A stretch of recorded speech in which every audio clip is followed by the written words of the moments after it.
بسم اللہ الرحمن الرحیم. میرے پاکستانیوں، جس طرح میں نے آپ سے وعدہ کیا تھا کہ ہم نے NCC کی میٹنگ سارے صوبوں کو اعتماد میں لے کے ہم نے فیصلہ کیا کہ ہم آہستہ آہستہ لاک ڈاؤن کھولیں گے اور لوگوں کو موقع دیں گے کاروبار شروع کرنے کا، لیکن SOPs کے ساتھ. اس میں آج خاص طور پہ یہ جو اپنی بات شروع کرنا چاہتا ہوں، میں خاص طور پہ اپنی میڈیکل کمیونٹی، اپنے ڈاکٹرز، اپنی نرسز،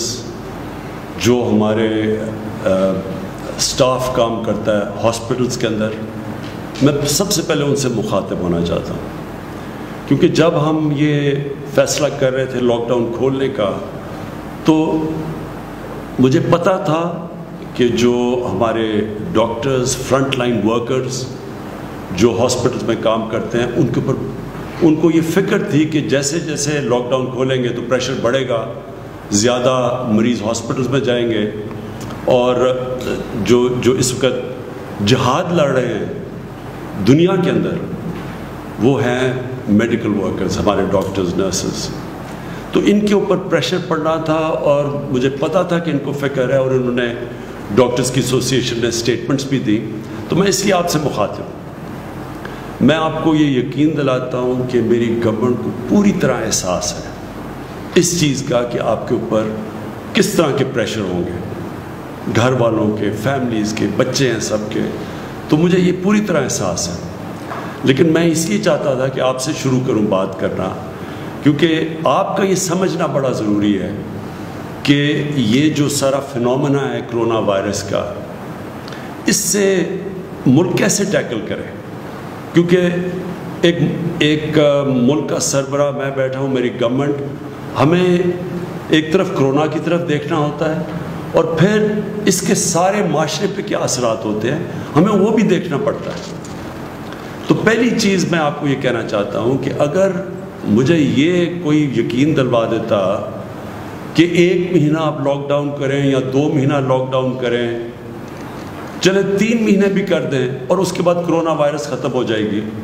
تو اس سے بہتر تو چیز کوئی نہیں تھی. ہم کسی نہ کسی طرح ہی کر دیتے، 3 مہینے کی تیاری کر لیتے، جو بھی ملک کی ریسورسز ہیں وہ لگا دیتے، اپنے والنٹیئرز کے ذریعے کھانا بھی پہنچا دیتے، کوشش کرتے. لیکن جو بھی میڈیکل ایکسپرٹس دنیا میں بیٹھے ہیں، سائنٹسٹ بیٹھے ہیں، وہ سارے ایک ہی بات کہہ رہے ہیں کہ اس سال تک تو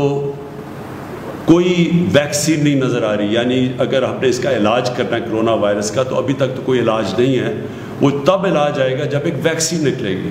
وہ اس کے اوپر ریسرچ ہو رہی ہے. لیکن سب یہ کہہ رہے ہیں کہ اس سال تک تو وہ ویکسین نہیں نکلنے لگی. تو اگر اس سال تک ویکسین نہیں نکلنے لگی تو اس کا مطلب کہ کرونا وائرس کہیں جانے نہیں لگی. اگر ہم لاک ڈاؤن بھی کرتے ہیں تو اس سے کیا ہوگا؟ لاک ڈاؤن کا فائدہ یہ ہوتا ہے، کیوں لاک ڈاؤن کا، یہ بھی پھر سے میں لوگوں کو بار بار چیزیں کہتا ہوں، لاک ڈاؤن کا کیا فائدہ ہے؟ کیونکہ یہ وائرس بڑی تیزی سے پھیلتی ہے. جیسے لوگ جمع ہوتے ہیں، جب لوگ اکٹھے ہوں تو اس میں وائرس تیزی سے پھیلتی ہے. اس لیے ہر وہ چیز کریں جدھر لوگ جمع نہ ہوں. اس لیے جو اس کی آخری چیز ہے وہ لاک ڈاؤن ہے. لوگوں کو بند کر دیں، لوگ جمع نہیں ہوں گے، وائرس کا پھیلنا رک جائے گا. لیکن کیا وائرس ختم ہو جائے گی؟ اب دیکھ لیں دنیا میں جدھر لاک ڈاؤن ہے، ووہان پروونس جدھر چائنا نے سب سے کامیاب لاک ڈاؤن کیا تھا، ادھر بھی ایک سپائک آ گئی ہے، وائرس پھر سے آ گئی ہے. ساؤتھ کوریا جس نے لاک ڈاؤن کر کے فلیٹ کرو کر دی تھی، مطلب یہ کہ کوئی نئے کیسز نہیں آ رہے تھے، وہاں ایک دم پھر سے کیسز شروع ہو گئے، ایک اور سپائک آ گئی ہے. سنگاپور میں بھی یہی ہوا. ابھی جرمنی نے تھوڑا سا جب لاک ڈاؤن زیادہ کھولا تو ادھر بھی ایک نظر آ رہا ہے سپائک. تو اس کا مطلب کہ وائرس تو ہے، جب بھی لوگوں کو آپ موقع دیں گے ملنے کا، وہ وائرس پھر سے واپس آ جائے گی. تو ہمیں اس وائرس کے ساتھ رہنا ہے. وہ کہتے ہیں کہ live with the virus. اس سال تو یہ ہم طے کر لیں کہ ہم پاکستانیوں نے باقی دنیا کی طرح بھی اس وائرس کے ساتھ گزارا کرنا ہے۔ اب دوسری چیز آ جائے وہ کیسے کرنا ہے۔ کیا میں اب اپنی میڈیکل کمیونٹی سے بات کر رہا ہوں کہ کیا ہم یہ افورڈ کر سکتے ہیں پاکستان کے ہم لوگوں کو مسلسل لاک ڈاؤن رکھیں؟ آگے 2 مہینے لاک ڈاؤن ہو چکا ہے، تو کیا 1 مہینہ اور رکھتے اور پھر 1 مہینہ اور رکھتے؟ یہ کیوں نہیں ہم کر سکتے؟ یہ تو پاکستان ہے جس کے اوپر ابھی میں آنے لگا ہوں۔ آپ وہ ملک دیکھیں جن کے پاس بے تحاشا پیسہ ہے، اور پیسے کا بھی میں پھر موازنہ کر دوں کہ پاکستان نے مشکل سے ہم نے $8 ارب کا اسٹیمولس پیکج دیا اپنے لوگوں کو جو کہ متاثر ہوئے اس لاک ڈاؤن سے، جو بزنسز ہیں۔ امریکہ نے $2200 ارب کا پیکج دیا ہے، جرمنی نے 1000 یوروز کا پیکج دیا ہے، جاپان نے $1000 ارب کا پیکج دیا ہے۔ تو اس کے مقابلے میں سوچ لیں کہ ہمارے کتنے وسائل ہیں۔ تو ہم کیا لاک ڈاؤن اب بزنس بند کر سکتے ہیں اتنی دیر تک؟ لیکن ایک اس سے بڑا مسئلہ ہے، اور اس سے بڑا مسئلہ یہ ہے، میں یہ ذرا اپنی میڈیکل کمیونٹی کو صرف بتانا چاہتا ہوں کیوں میں پہلے دن میں یہ آج کہنا چاہتا ہوں کہ میں پہلے دن سے یہ کہہ رہا تھا کہ ہم وہ لاک ڈاؤن نہیں کر سکتے جو یورپ اور امریکہ میں اور یا چائنا نے کیا۔ ہمارا ایک مسئلہ ہے، وہاں ان ملکوں کے اندر وہ غربت نہیں ہے جو پاکستان میں ہے، اور غربت کے علاوہ جو ہمارے جو مزدور ہیں، جو ورکرز ہیں، جو کام کرنے والے لوگ ہیں، یہ میں آپ کے سامنے اب یہ اسٹیٹسٹکس دینا چاہتا ہوں۔ ہماری لیبر فورس سروے، یہ پاکستان کی ایک سروے لیبر کی سروے کرتی ہے، 2017 اور 2018 میں ان کی سروے کے مطابق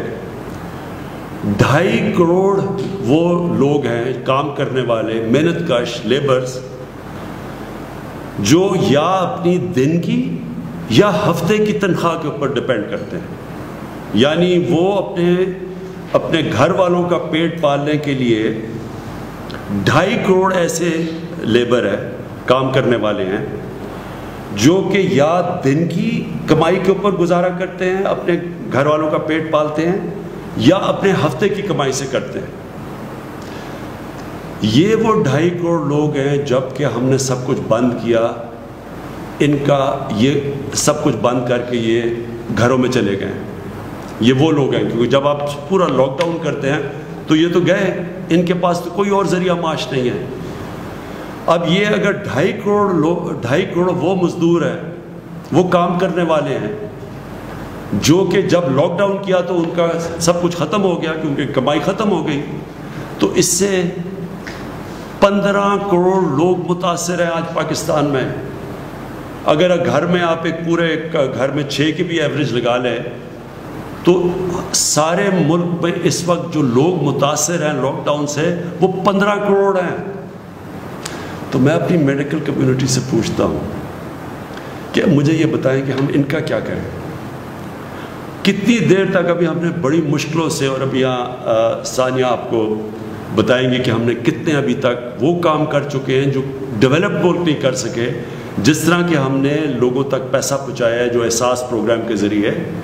جو ہم نے 12,000 روپے پہنچائے ہیں، وہ بھی آپ کو ڈیٹیلز دیں گی، اپڈیٹ دیں گی۔ تو یہ ہم کتنی دیر کر سکتے ہیں، اور یہ کتنی دیر 12,000 روپیہ ایک خاندان کے لیے کافی رہے گا؟ تو لہٰذا ہماری یہ مجبوری ہے، یہ احساس ہوتے ہوئے کہ آپ کے اوپر کیا گزر رہی ہے، اور ہمیں ڈاکٹرز کے اوپر پریشر پڑے گا اور کیسز بڑھیں گے، یہ بھی میں آپ کو بھی بتاؤں گا، کیسز بڑھنے ہیں ابھی۔ یہ ہماری جو ہر روز ہم اپنی کیلکولیشنز کرتے ہیں، ہماری جو NCOC جو ہمارا جو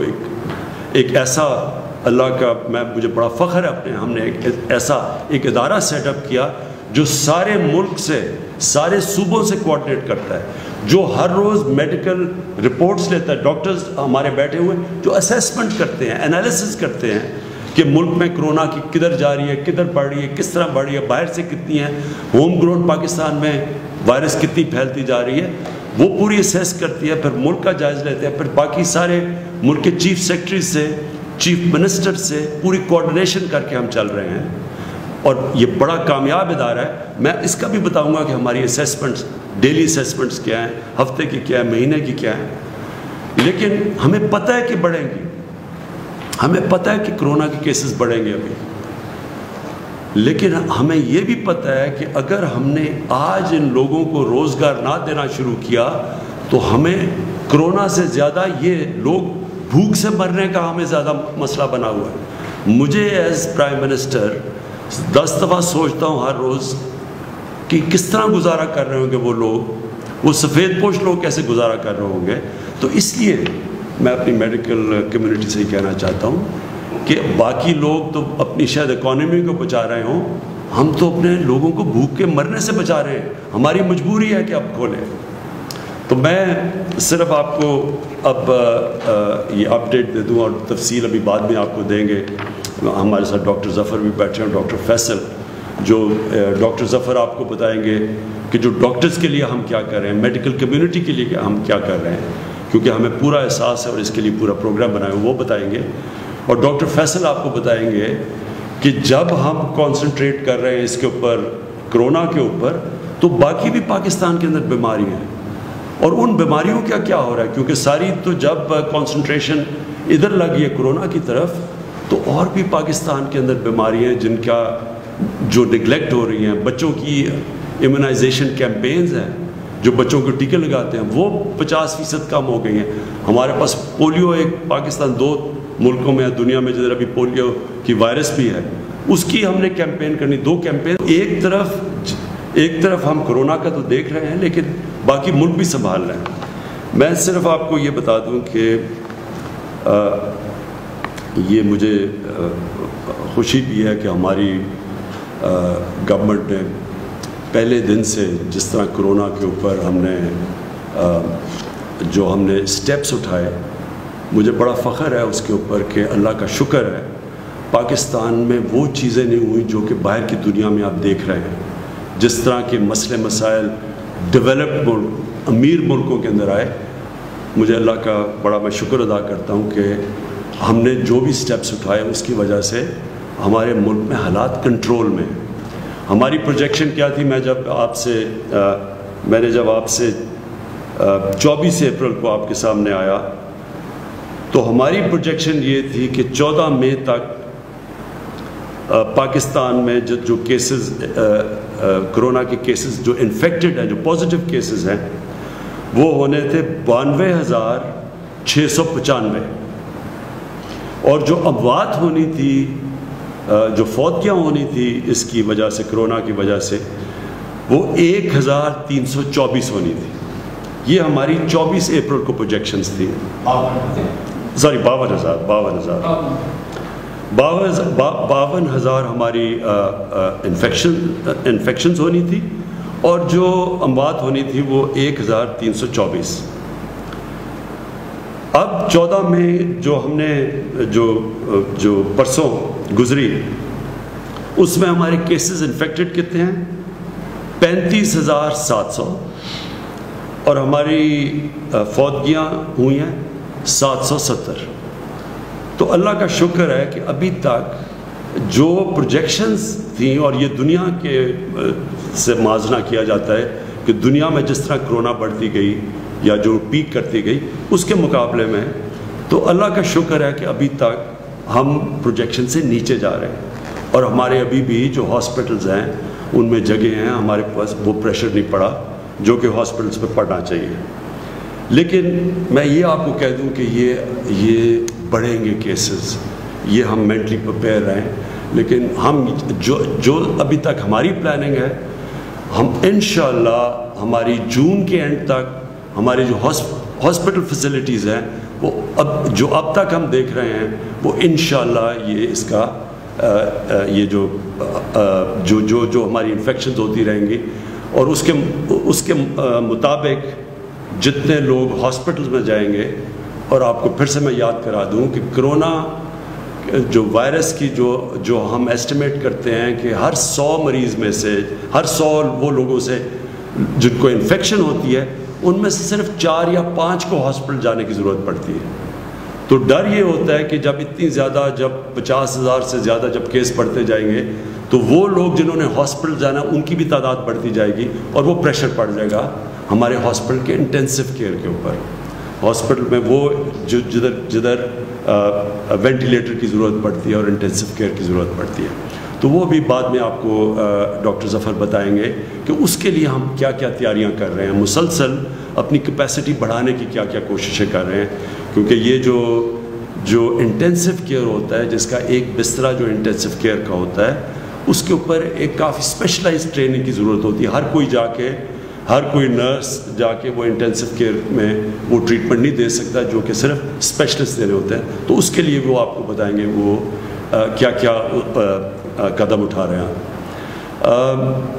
اب آگئی بات کہ ہم نے اب ملک میں کیا کیا چیزیں کھولی. میں حماد اظہر بیٹھے ہوئے ہیں، وہ ابھی آپ کو بتائیں گے کہ ہم کیسے کیسے کاروبار کے مختلف چیزیں اب کھولتے جا رہے ہیں ایس او پیز کے ساتھ. اور وہ جو ایس او پیز ہے، یہ میں پھر سے آپ کو کہہ دوں، ایس او پیز کا مطلب یہ ہے کہ جو بھی کاروبار کھولے گا ان کے جو مالک ہوتا ہے اس کے اوپر ہم ذمہ داری دے دیں گے کہ آپ نے یہ قدم اٹھانے ہیں، یہ شرائط ہے جس کے اوپر چل کے آپ نے اپنی فیکٹری کھولنی ہے یا آپ نے اپنی دکان کھولنی ہے، تو آپ کو یہ قدم اٹھانے پڑیں گے. میں آپ سب سے پھر سے اپیل کرتا ہوں، یہ بہت ضروری ہے آپ کو ان ایس او پیز کے اوپر چلنا. ساری قوم کو میں کہتا ہوں، وہ اس لیے کہ دیکھیں، اگر اب یہ جو ہم آہستہ آہستہ یہ جو لاک ڈاؤن اٹھا رہے ہیں، اگر ایک دم اس سے زیادہ بڑھتے ہیں کیسز، تو ہو سکتا ہے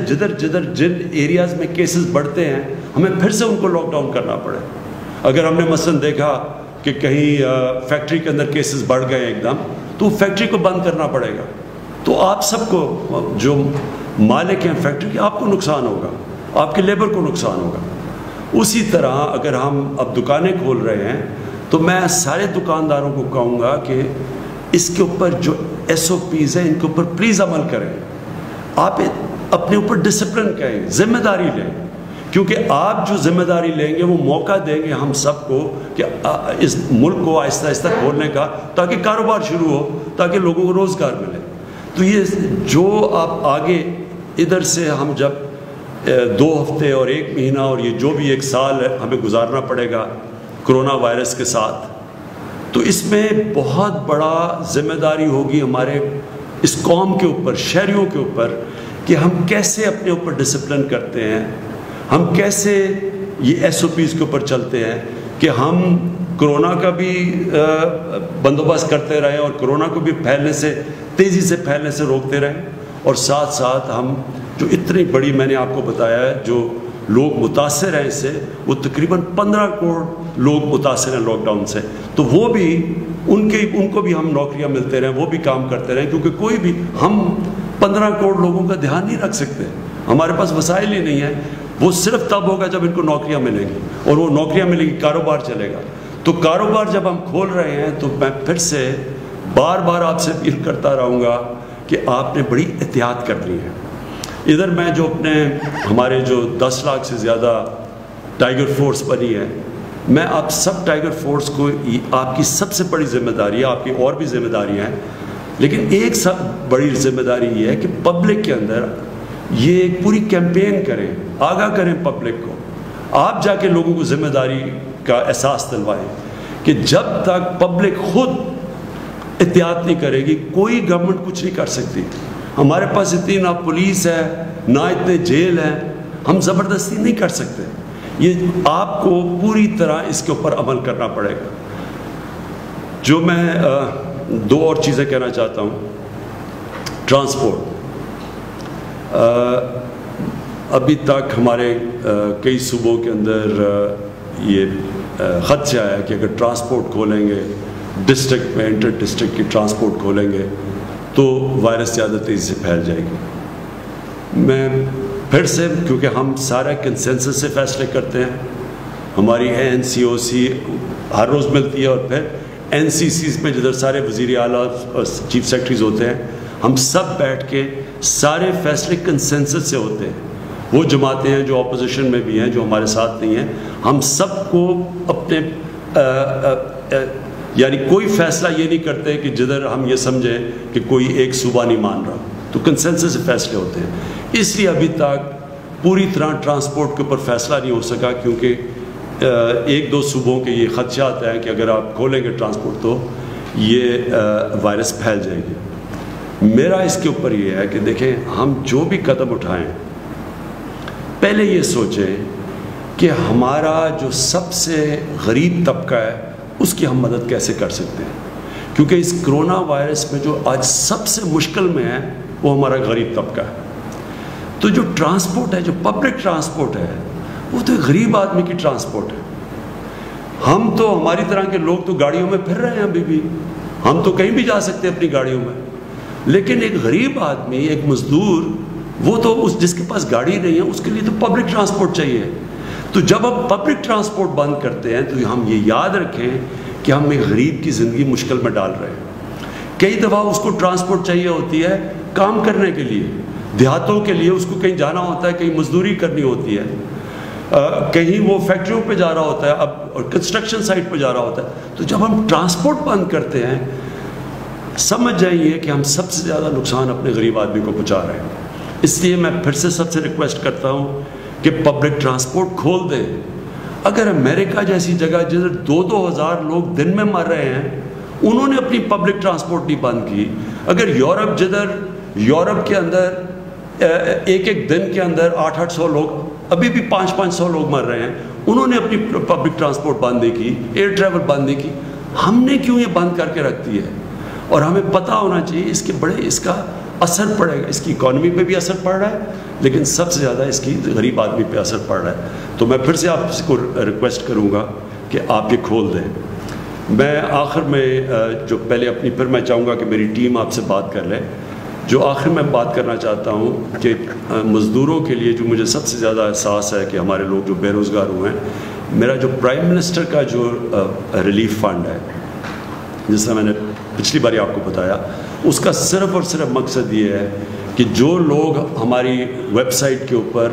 بتا دیں گے کہ جی میں بے روزگار ہوا ہوں اس دور کے اوپر، اور صرف ایک بتا دیں گے کدھر کام کرتا تھا، بے روزگار ہوا ہوں، تو ان کو بھی میں اپنے فنڈ سے پیر سے منڈے سے کیش ٹرانسفر کر رہا ہوں، جس طرح کے احساس پروگرام کے ذریعے کیے جا رہے ہیں۔ تو میری پیر سے جو ہماری اب تک آ چکے ہیں، ہمیں ان لوگوں کے ثبوت آ چکے ہیں، ہم نے ویریفائی کیے ہیں، ہمارے پاس ڈیٹا ہے نادرا کا، ہم چیک کرتے ہیں، وہ چیک کر کے جو کوالیفائی کر چکے ہیں ان کو منڈے سے پیسہ ملنا شروع ہو جائے گا جو پرائم منسٹر ریلیف فنڈ سے۔ اور میرا جو سارا فنڈ ہے وہ صرف اور صرف ان بے روزگاروں کے لیے پیسہ دیتا رہے گا، جب تک انشاءاللہ 1 مہینے تک۔ ہماری امید یہ ہے کہ جس طرح ہم چلتے جائیں گے، اور انشاءاللہ اگر ہمارے کیسز زیادہ تیزی سے نہ بڑھے تو انشاءاللہ ہم اپنے کاروبار کھولتے جائیں گے اور لوگوں کو روزگار ملتا جائے گا۔ خاص طور پہ کنسٹرکشن میں ہم نے کنسٹرکشن کی انڈسٹری کو خاص طور پہ کوشش کی ہے ہر قسم کا انسینٹو دیں تاکہ کنسٹرکشن شروع ہو، اور اس کا مقصد یہ ہے کہ زیادہ سے زیادہ لوگوں کو، مزدوروں کو روزگار ملے۔ ہم سب جانتے ہیں، دنیا اس وقت جانتی ہے کہ جو اس وقت فرنٹ لائن کا مطلب یہ ہے کہ جو بالکل فرنٹ لائن پہ کھڑے ہو کے جنگ لڑ رہے ہیں، وہ ہمارے ڈاکٹرز، نرسز اور جو میڈیکل سٹاف ہے۔ جتنی بھی ہم آپ کو یہ ایشورٹی دلوا سکیں کہ اس پہ گورنمنٹ، قوم ساری آپ کے ساتھ کھڑی ہے، یعنی آپ کو اندازہ نہیں ہے کہ لوگ کتنا اپریشیٹ کر رہے ہیں۔ یہ اصل میں یہ جہاد ہے جو آپ کر رہے ہیں۔ تو میں صرف جو ہماری تیاریاں، ہم یعنی جب سے یہ کرونا شروع ہوئی، پاکستان کا جو ہیلتھ سسٹم تھا، ہم سب جانتے ہیں بدقسمتی سے کہ وہ کافی پیچھے رہ گیا، کہ جس ملک کے حکمران اپنا چیک اپ بھی باہر دنیا میں کروانے جاتے ہیں، اس ملک کا ہیلتھ سسٹم ڈیولپ نہیں ہو سکتا۔ اس لیے جو ہم نے تب سے کام کیا اپنے ہیلتھ سسٹم کے اوپر، جو کیپیسٹی بڑھائی، جو ہم نے ٹیسٹنگ کیپیسٹی، یہ پہلے تھی نہیں، پھر جو ICU اس کی کیپیسٹی بڑھائی، اور اب جو ہم کرنے جا رہے ہیں اپنے ڈاکٹرز کے لیے، یہ میری گورنمنٹ کے اوپر سب سے بڑا بوجھ پڑا ہوا ہے۔ ایک تو کہ اس ملک کا جو غریب لیبر طبقہ، دہاڑی دار، جو ان کے اوپر گزر رہی ہے، اور ابھی جو ڈاکٹر ظفر نے بات کی کہ یہ جتنی بیماریاں اس وقت پاکستان میں جو جانیں لیتی ہیں، مثلاً یہ گندے پانی پینے کی بیماری سے بچوں کو، یا بیچاری جو خواتین جو پریگننسی پہ مرتی ہیں، اور یا یہ جو ٹی بی کی بات کی، اور یہ پولیو، یہ سارا غریب طبقے کے اوپر بوجھ پڑتا ہے. اور جتنی ہم غربت بڑھتی جائے گی، اور یہ لاک ڈاؤن کا مسئلہ یہ ہے کہ اس سے پاکستان میں غربت بڑھتی جا رہی ہے، اور ساری دنیا میں جن غریب ملکوں کے اندر اس سے غربت بڑھتی جا رہی ہے. تو جب غربت بڑھے گی تو ان بیماریوں سے اور زیادہ ہمیں فکر ہے کہ ہمارے غریب طبقے میں اموات ہوں گی. لیکن اس کا جو دوسری چیز ہمیں مشکل میں پڑے ہوئے ہیں وہ ہے ایجوکیشن. ہمارے بچے اسکولوں میں نہیں جا رہے، یونیورسٹی اسٹوڈنٹس ان کا ٹائم ضائع ہو رہا ہے، اور جو ایک ملک تو بڑھتا ہی تعلیم کی وجہ سے آگے. تو اس میں میں صرف آپ کو بتانا چاہتا ہوں کہ مسلسل اس کے اوپر بھی بات چیت ہو رہی ہے باقی صوبوں سے کہ ہم نے اب یہ کیا کرنا ہے، کیسے کھولنا ہے. امپورٹنٹ ہے کہ ہم، جس طرح میں نے کہا کہ یہ سال تک تو اب کرونا کے ساتھ ہم نے رہنا ہے، یہ کرونا کہیں جانے نہیں لگی 1 سال تک. تو اس میں ہم نے اب سوچنا ہے، طریقے اختیار کرنے ہیں کہ ہم نے اب اس کے ساتھ کیسے رہنا ہے. اپنے بچوں کو تعلیم بھی دینی ہے تو وہ پھر اور طریقے سوچنے پڑیں گے. اور باہر بھی دنیا میں ہم دیکھ رہے ہیں کہ دنیا کے اندر دنیا کیا کر رہی ہے، اور دنیا سے ایکسپیرئنس بھی آ رہا ہے کہ مثلا سویڈن بالکل ایک مختلف راستہ پکڑا ہوا ہے انہوں نے، تو ان کو بھی اسٹڈی کر رہے ہیں. تو انشاءاللہ جس طرح میں نے کہا اگر ہم نے 1 سال اس کے ساتھ گزارا کرنا ہے تو پھر ہم نے اپنے بچوں کا بھی دیکھنا ہے، اپنے یونیورسٹی اسٹوڈنٹس کا بھی دیکھنا ہے. میں چاہوں گا ثانیہ آپ پلیز جو اپڈیٹ دے دیں، جو میں اس میں بھی مجھے بڑا فخر ہے اس پروگرام کے اوپر کہ کبھی بھی اتنا زیادہ پیسہ، اتنی شفافیت سے، اتنے زیادہ لوگوں کو اتنے کم ٹائم میں، کبھی بھی پاکستان تو چھوڑے شاید ہی آپ کو کوئی ملک ملے جس نے اتنی تیزی سے پیسہ دیا ہے. معید اب آپ سے میں ایک چیز چاہتا ہوں، بڑا مختصراً بتا دیں کہ جو ہمارے پاکستانی باہر اس وقت پھنسے ہوئے ہیں اور سٹینڈرڈ ہیں اور جو آنا چاہتے ہیں پاکستان، تو بڑا مختصراً کہ ہم کیا کر رہے ہیں اور کیا مشکلیں سامنے آ رہی ہیں، اور ان کو یہ صرف کہنا چاہتے ہیں کہ ہم سارا وقت وہ ہمارے ذہن پہ ہیں، ہم کو پوری احساس ہے کہ وہ کن مشکلوں میں پڑے ہوئے ہیں. میں اپنی ٹیم پہ بڑا فخر کر رہا ہوں کہ یہ اس مشکل وقت پہ جس طرح ایک کوآرڈینیشن سے اور ہر روز ان کے تھنک ٹینکس کی مشاورت سے جس طرح ہم ابھی تک نکلے ہیں اس کرونا کے جو کرائسس سے، ایک تو میں اللہ کا بڑا شکر گزار ہوں کہ اس کے بغیر تو کچھ بھی نہیں ہو سکتا، لیکن اللہ بھی یہ کہتا ہے کہ پہلے خود محنت کرو تو پھر میرے سے مانگو. تو جس طرح میری ٹیم نے جس طرح یہ کرونا کرائسس کے اندر ہر شعبے کے اندر سوچ بچار کر کے جو قدم اٹھائے ہیں، آپ دیکھ لیں کہ امریکہ جیسے ملک میں اگر آپ وہاں دیکھ لیں، آپ یورپ کے اندر دیکھ لیں، انگلینڈ جیسے ملک جو پرانے مضبوط اداروں والا ملک ہے، اس کے مقابلے میں پاکستان آج ہم سب فخر سے کہہ سکتے ہیں کہ ہم بڑی آرگنائز طریقے سے نکل رہے ہیں. یعنی ہم بڑے سوچ سمجھ کے اس مشکل وقت سے نکلے ہیں اور یہاں تک پہنچے ہیں. آگے کیا ہوتا ہے وہ انشاءاللہ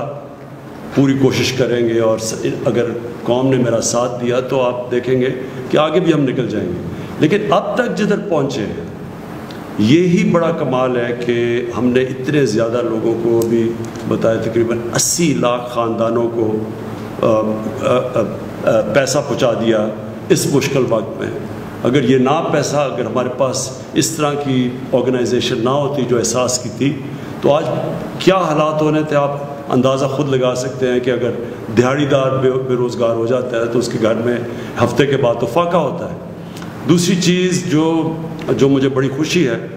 کہ ہم نے کیونکہ کوآرڈینیشن رکھی اور ہمیں شروع سے فکر تھی کہ کھانے پینے کی سپلائی لائن نہ افیکٹ ہو، تو آج آپ دیکھ لیں کہ اس برے وقت میں رمضان کے اندر بھی قیمتیں نہیں بڑھی. رمضان جیسے وقت میں جب عموماً اچھے دنوں میں بھی قیمتیں اوپر چلی جاتی ہیں، کیونکہ یہ مسلسل چیک کیا جا رہا تھا. اللہ کا شکر ہے کہ آج آپ دیکھیں کہ قیمتیں کرونا وائرس کے ہوتے ہوئے جدھر ساری دنیا میں ڈسرپشن ہوئی ہے، اللہ کا شکر ہے کہ قیمتیں بھی نہیں بڑھی. اور میں اپنی اکنامک ٹیم کو یہ بھی داد دیتا ہوں کہ جو پٹرول اور ڈیزل کی جو انٹرنیشنلی تیل کی قیمتیں گری، ہم نے اپنے لوگوں کے لیے سب سے کم آج قیمتیں ہیں پٹرول اور ڈیزل کی پاکستان میں. سارے بر صغیر میں دیکھ لیں 40-50% زیادہ پٹرول اور ڈیزل مہنگا ہے پاکستان کی بنسبت. تو لوگوں کے لیے آسانیاں پیدا کرنے کے لیے وہ بھی نیچے کی. بجلی کا انہوں نے جو ابھی حماد نے بات کی کہ چھوٹے اسمال اور میڈیم انڈسٹری کی مدد کی، اور جس طرح ہماری جو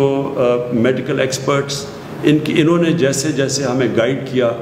اور اسی طرح ہم چلتے رہے، اور ہم نے یعنی قوم کو آگاہ کرتے رہے، ہر وقت پوری ڈیٹیلز دیتے رہے، کتنی اموات ہیں، کتنے لوگ وینٹیلیٹر پہ ہیں، کتنے ہیں، ایک پورا نیشنل کوآرڈینیشن کی جو پہلے بالکل نہیں تھی. اور انشاءاللہ جس طرح ہم جا رہے ہیں، میرا یہ ایمان ہے کہ ہم بڑی ایک مضبوط قوم بن کے نکلیں گے. لیکن آپ سب کے لیے پھر سے میں یہ کہتا ہوں، اب سے لے کے یہ سال کے اینڈ تک اپنے ذہن بنا لیں کہ ہم نے کرونا کے ساتھ رہنا ہے. کتنی کامیابی سے یہ قوم نکلتی ہے اس کرائسس سے آپ کے اوپر ڈپینڈ کرتا ہے.